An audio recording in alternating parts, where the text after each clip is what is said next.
No doubt हम home makers की life full of responsibilities होती है, और अगर कोई इवेंट आ रहा हो तो उसकी ख़ास तैयारियां भी करनी होती हैं, और फिर घर के रोज़मर्रा के काम, और साथ में अगर आप एक कंटेंट क्रिएटर हों तो आपका हर दिन किसी भी चैलेंज से कम नहीं होता जी। तो ये सब चीज़ें मैं किस तरह से मैनेज करती हूँ और ईद की ग्रोसरी किस तरह से करती हूँ, आज की वीडियो में आपके साथ शेयर करूंगी। आपने जल्दी से वीडियो को लाइक करके और एक प्यारा सा कमेंट करके बता देना है कि आज की वीडियो आपको कैसी लगी है। अस्सलाम वालेकुम जी, कैसी हैं मेरी सब प्यारी प्यारी बहनें। आई होप कि आप सब ठीक होंगी। अच्छा, यहाँ पर हमारे डे का स्टार्ट जो है वो मॉर्निंग से हो रहा है। आज का व्लॉग जो है वो बहुत ही इंटरेस्टिंग होने वाला है, क्योंकि मैंने बहुत ही मेहनत से बनाया है, बहुत सारे क्लिप्स शूट किए हैं आपके साथ हर चीज़ शेयर करने के लिए, ताकि आपको हर चीज़ और मेरी जो रूटीन है वो अच्छे से समझ आ सके। वैसे भी आजकल आपको पता है कि बच्चों की जो समर वेकेशंस हैं वो चल रही हैं, और बच्चे लेट से उठ रहे होते हैं, और ज़्यादा टाइम बच्चे घर पे होते हैं, जिसकी वजह से हम माओं का काम थोड़ा सा बढ़ जाता है। लेकिन इसके साथ एक अच्छी बात ये भी हो जाती है कि हम मदर्स को थोड़ा सा जो है ना सोने के लिए टाइम मिल जाता है जी। तो मैं यहाँ पर ब्रेकफास्ट बना रही थी। ब्रेकफास्ट सबकी डिमांड के ऊपर बनता है, जिसको जो खाना होता है ना उसके लिए वही बनाना होता है। और दूसरी बात ये है कि हमारे घर के सब फैमिली मेम्बर्स ना गरम गरम खाना खाना पसंद करते हैं। ये नहीं कि ब्रेकफास्ट बना के रख दो और डिनर बना के रख दो, जिसको जब भूख लगेगी उसने खा लिया। तो इस तरह से आपकी रूटीन जो है ना वो थोड़ी सी टफ़ हो जाती है, क्योंकि सबको गरम गरम खाना जो है ना वो हमने सर्व करना होता है। तो मेरी कोशिश यही होती है कि ब्रेकफास्ट तभी बनाया जाए जब सब बच्चे जो हैं वो उठ जाएं, और लंच और डिनर भी मैं प्रॉपर टाइम पे ही रेडी करती हूँ जब खाने का टाइम होता है, कि एक ही बार गरम गरम खाना लगे और सब घर वाले जो है ना उस वक्त खाना खा लें। और जब भी मैं कोई वीडियो शेयर करती हूँ ना तो कुछ मेरी बहनें कॉमेंट्स कर रही होती हैं कि आप इतनी ज़्यादा चाय बनाती हैं, अक्सर आप वीडियो में शेयर करती हैं, या आप बहुत ज़्यादा कोई मीठी चीज़ बना रही होती हैं, या आप बहुत ऑयल वाले जो है वो फ्रेंच टोस्ट बना रही होती हैं। तो देखें सबकी चॉइस जो है ना वो डिफरेंट होती है। और वैसे भी जो चीज़ मैं बना रही होती हूँ इसका मतलब ये हरगिज़ नहीं होता कि ये हर चीज़ मैं अपने लिए ही बना रही हूँ। मैं अकेली नहीं रहती, मेरे घर में और भी फैमिली मेम्बर्स रहते हैं, और मैं सबके लिए बना रही होती हूँ। और चाय ज़्यादातर मैं अपने हस्बैंड के लिए बना रही होती हूँ, क्योंकि हमारे घर में वो ही शौक़ से चाय पीते हैं। और जिस दिन आपको वीडियो में देखने को मिले ना कि एक से ज़्यादा कप चाय के बन रहे हैं, तो इसका मतलब है कि घर में गेस्ट आए हुए हैं। और अगर आप देखें कि 2 कप चाय के बन रहे हैं, तो इसका मतलब ये होता है कि आज मैं भी चाय पी रही हूँ, ठीक है।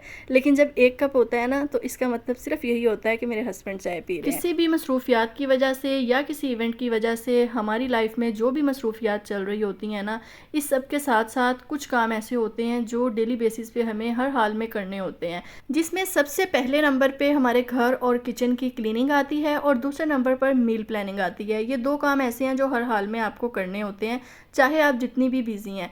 तो मेरी कोशिश ये होती है, जैसा कि आजकल ईद के दिन चल रहे हैं और ईद की प्रिपरेशन भी चल रही है, साथ में साफ़ सफाइयाँ भी चल रही हैं, साथ में डेली बेसिस के काम भी होते हैं, और इसके साथ शॉपिंग भी चल रही होती है। तो ऐसे में मैं सबसे पहले जो ज़रूरी काम होते हैं ना मैं वो कर लेती हूँ। नाश्ते के बाद मैंने किचन को साफ़ किया, साफ़ सफाई करवाई हेल्पर के साथ मिलकर, और उसके बाद जो है मैंने खाना बना लिया जो भी मुझे खाने में बनाना था, क्योंकि उसके बाद मुझे शॉपिंग के लिए जाना था, ग्रोसरी शॉपिंग के लिए। वैसे भी आम रूटीन में भी अगर मुझे घर से बाहर 2 से 3 घंटे के लिए जाना होता है ना, तो मेरी पूरी कोशिश होती है कि मैं घर का हर काम, जिसमें साफ़ सफाई और खाना, ये वो सब कुछ मैं ना करके जाऊँ, क्योंकि जब आप बाहर से आते हैं ना तो आप थके हुए आते हैं, और जब घर में मेस क्रिएट हुआ हो तो फिर बिल्कुल भी आपको देख के अच्छा नहीं लगता। फिर आपको थकावट की हालत में आपका दिल करता है कि आप उठ के ये काम भी कर लें, वो काम भी कर लें।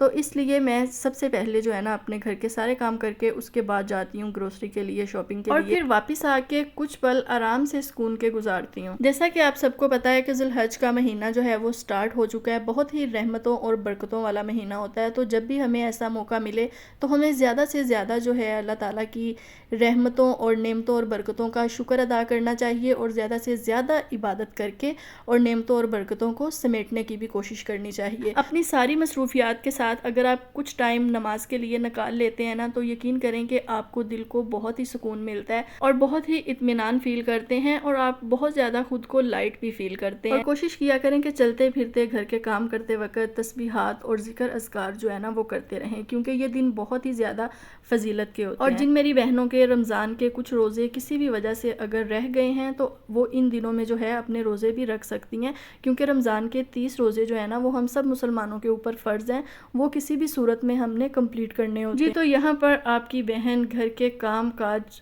करके फ्री होके जो है ग्रोसरी के लिए आ गई थी। और ग्रोसरी के लिए जो स्पेशली बकरा ईद की ग्रोसरी होती है ना, ये थोड़ी सी हमारी डिफरेंट होती है, क्योंकि इसके लिए पहले मैं एक छोटी सी लिस्ट बना लेती हूँ कि किस दिन मुझे क्या बनाना है, यानी मील प्लानर जो है ना वो मैं तैयार कर लेती हूँ। बकरा ईद पे सबके घरों में बहुत ही मज़े मज़े के खाने बन रहे होते हैं, तो सोचा कि ये टिप आपके साथ में शेयर कर देती हूँ कि अगर हम जो डिशें हमने बनानी होती हैं उन चीज़ों को मद्देनज़र रख के अगर हम शॉपिंग करते हैं ना, तो इससे आपकी मनी सेविंग भी होती है और आपको बहुत ज़्यादा बेनिफिट भी रहता है कि हर चीज़ पहले से ही आपके घर में अवेलेबल होती है, जो भी आपने डिश तैयार करनी है या जो आपने रेसिपी बनानी है। और गर्मी इतनी ज़्यादा हो गई है, लेकिन अल्लाह का शुक्र है कि कभी कभार मौसम बहुत ज़्यादा अच्छा हो जाता है। आजकल बारिशों के और आंधी वगैरह के मौसम जो है ना वो चल रहे हैं, तो जब भी मौसम अच्छा हो थोड़ा सा वक्त निकाल के अगर आपके घर के पास कोई खुला एरिया है या कोई पार्क या ग्राउंड है, तो वहाँ पे कुछ देर के लिए ज़रूर चली जाया करें। कि हमारी एनर्जी को बूस्ट करने के लिए, ख़ुद को दोबारा से रिचार्ज करने के लिए ना, ये चीज़ बहुत ज़रूरी होती है कि कुछ देर हम खुद के साथ भी स्पेंड करें। जी, तो ये क्लिप मैंने कुछ दिन पहले शूट किया था। जैसा कि आप सबको पता है कि आजकल प्याज, लहसुन, अदरक और टमाटर जो हैं वो काफ़ी ज़्यादा सस्ते हुए थे, लेकिन जैसे जैसे बकरा ईद करीब आ रही है तो हर चीज़ का रेट जो है ना वो आसमान को छूता जा रहा है। इसीलिए यहाँ पर मैंने टाइम से पहले ही कुछ चीज़ें जो है मंगवा ली थी, लहसुन, अदरक, प्याज और टमाटर। और दूसरी टिप आपको मैं ये दूं कि टमाटरों को आपने कभी भी वॉश करके फ्रिज में नहीं रखना, क्योंकि जब ये गीले हो जाते हैं तो ये बहुत जल्दी ख़राब होना स्टार्ट हो जाते हैं। तो आपने इनको वॉश किए बगैर ही इस तरह की एक बकेट ले लेनी है, ये फ्रिज में बहुत ही कम स्पेस लेती है। और दूसरी टिप ये है कि अगर आपने अभी तक फ्रिज को साफ़ नहीं किया तो उसे जल्दी से साफ़ कर लें, क्योंकि जब बकरा ईद बहुत ज़्यादा पास आ जाती है और ईद में 1 से 2 दिन बाकी रह जाते हैं, अगर आप उस वक्त फ्रिज को साफ़ करते हैं तो जब बकरा ईद पे आप फ्रिज में गोश्त वगैरह रखते हैं ना, तो आपकी फ्रिज बहुत ज़्यादा गर्म हो जाती है। इसलिए कम से कम 8 से 10 दिन पहले फ्रिज को साफ़ किया करें, ताकि ईद पे जब आप गोश्त रखें तो फ्रिज में इतनी कूलिंग हो कि आपकी फ्रिज गोश्त रखने की वजह से हीटअप ना हो, क्योंकि गोश्त खुद बहुत ज़्यादा गर्म होता है। जब हम फ्रिज में रखते हैं ना तो ऑटोमेटिकली उसकी जो बर्फ़ है ना फ्रिज की, वो मेल्ट होना स्टार्ट हो जाती है। और कोशिश किया करें कि समर में बहुत ज़्यादा ग्रोसरी जो है ना, दालें और चने वगैरह और बेसन वगैरह, इन चीज़ों को बाय ना किया करें, बल्कि जितनी आपको जिस चीज़ की ज़रूरत हो ना सिर्फ वही चीज़ बाय किया करें, क्योंकि गर्मियों में और ये बरसात के मौसम में दालों को, चनों को बहुत जल्दी जो है ना वो कीड़ा लग जाता है, और अगर चीज़ें बंद पड़ी रहें तो भी वो ख़राब हो जाती हैं। पहले एक लिस्ट बना लिया करें कि इस मंथ में आपको दाल या चने बनाने हैं, तो फिर वो चीज़ जो है ना आप ले लिया करें। हमारे घर में दाल और चने बहुत ज़्यादा कम बनते हैं, मतलब कोई महीने में 1-2 बार ऐसे दिन होते हैं कि जब दाल या चने बनते हैं, तो फिर मैं देख लेती हूँ, उसके हिसाब से ही लेती हूँ। वैसे भी आजकल बहुत ज़्यादा गर्मी है, तो मीठे में कुछ ठंडा ठंडा अगर मीठा ईद वाले दिन खाने को मिल जाए तो क्या ही बात है, सब घर वाले भी खुश हो जाते हैं। और वैसे भी बच्चों को ठंडी ठंडी चीज़ें बहुत पसंद होती हैं। कुछ ठंडा और मीठा जो भी आपने ईद पे बनाना है ना, वो भी आपने ईद से पहले ही चीज़ें मंगवा के रख लेनी हैं, क्योंकि जैसे जैसे ईद के दिन करीब आते हैं घर का हर फ़र्द जो है वो उसकी मसरूफियात बढ़ जाती है, स्पेशली बकरा ईद के दिनों में।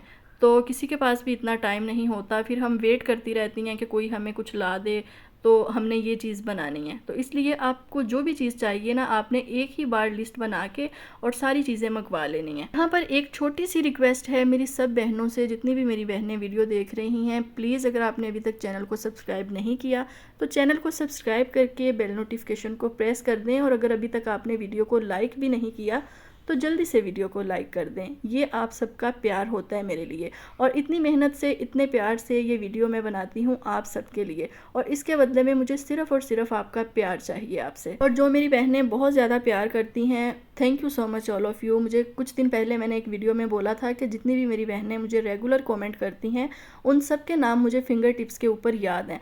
तो वहाँ पर मुझे एक उस वीडियो के नीचे कमेंट आया था कि प्लीज़ अगर आपको मेरा नाम याद है तो आप मुझे मेरा नाम बताएं। तो मैंने उनको उनका नाम बताया, अक्सा उनका नाम है। अक्सा, आप वीडियो देख रही हैं इस टाइम, आपने ये कमेंट किया था ना, तो मैंने फ़ौरन से आपको रिप्लाई किया कि यू आर अक्सा तैयब। तो वो बहुत ज़्यादा खुश हुई थी, कहती थैंक यू सो मच कि आपने मुझे याद रखा। तो इसी तरह से जो भी मेरी बहनें हर रोज़ कमेंट कर रही होती हैं ना, तो मुझे सबका याद होता है और बल्कि मुझे वेट भी होता है कि आज मुझे अभी तक इस बहन का कमेंट नहीं आया। तो मैं दुआ करती हूँ कि अल्लाह करे कि मेरी सब बहनें जो है ना खैरियत से हों, जिनका आज मुझे कमेंट नहीं आया। आपको ना एक आदत हो जाती है, आपका इतना अच्छा बॉन्ड बन जाता है अपने सब्सक्राइबर्स के साथ जो हर रोज़ आपको इतना प्यार देते हैं। और दूसरी चीज़ ये कि मैं अपनी सब बहनों को रिप्लाई कर रही होती हूँ जो भी मुझे क्वेश्चन कर रही होती हैं चैनल से रिलेटेड या वीडियो से रिलेटेड। लेकिन अगर किसी के कमेंट का मैं रिप्लाई नहीं कर पाती तो आप इंस्टाग्राम पे मुझे डीएम कर लिया करें। इंस्टाग्राम पे भी मैं एक्टिव होती हूँ, जोनिश व्लॉग्स के नाम से ही मेरा इंस्टाग्राम है और उसका लिंक जो है ना मैंने अपने डिस्क्रिप्शन बॉक्स में दिया हुआ है जी। तो नेक्स्ट टिप मेरी बहनों के लिए ये है कि अगर आप भी सारे मसाले जो हैं वो आपके घर खानों में इस्तेमाल होते हैं, आप इस्तेमाल करती हैं, तो इस तरह का जो बॉक्स है ना ये बहुत ही यूज़फुल रहता है। इसमें 5 से 6 मसाले जो है ना वो एक साथ आ जाते हैं और इसका सबसे अच्छा फ़ायदा जो है ना वो मुझे ये लगता है कि जैसा कि समर में मसाले ख़राब हो जाते हैं, कोई बॉक्स पीछे पड़ा रह जाता है जिस पे हमारी नज़र नहीं जाती या हम भूल जाते हैं कि हमारे पास पता नहीं ये मसाला है भी या नहीं। तो इससे ये होता है कि जब भी आप बॉक्स खोलते हैं ना तो आपको नज़र आता रहता है कि इस बॉक्स में ये सब मसाले आपके पास हैं और आपका टाइम भी कम लगता है। आपको अलग अलग जार जो है ना वो तलाश नहीं करने पड़ते, वो खोलने नहीं पड़ते और फिर से वो बंद करके रखने नहीं पड़ते। इस तरह से आप एक ही बार बॉक्स को खोलें और जो भी मसाला आपको चाहिए वो आप यूज़ कर लें। मुझे जो प्लस पॉइंट लगा है ना वो ये है कि आपके टाइम की बचत होती है, ठीक है। बार बार आपको अलग अलग बॉक्सेस जो है ना वो नहीं खोलने पड़ते।